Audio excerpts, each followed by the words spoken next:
Puis une fois, il m'est arrivé un truc complètement fou. J'étais dans une salle d'autopsie, j'étais en train d'autopsier des corps. C'était une affaire hyper médiatisée. Et je dis à mon assistant, c'était deux petites filles, et je dis à mon assistant, surtout, ne me laisse pas oublier, il commençait à être tard, il était 1h du mat, je commençais à être fatigué, ne me laisse pas oublier de disséquer le cou de la fillette, parce qu'il est fort laxe. Et la laxité du cou, ça peut être deux choses. Soit la putréfaction, hein, avec la putréfaction, effectivement, les tissus se laissent distendre. Soit une fracture. Et si c'est une fracture, alors on a la cause du décès de la gamine. Donc c'était hyper important de le vérifier. Mon assistant quitte la salle d'autopsie un moment, il va chercher à boire, il va chercher de la flotte, quoi.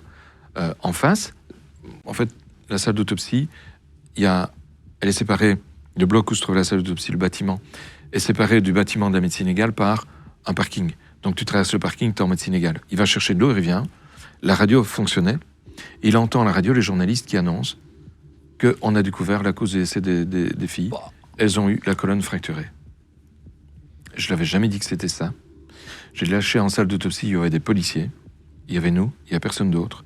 Donc il y a un policier qui a communiqué avec l'extérieur, à mon avis avec la centrale, par radio, en leur disant l'autopsie avance, le docteur doit encore examiner les colonnes parce qu'il pense qu'elles sont peut-être mortes de fractures de colonne cervicale.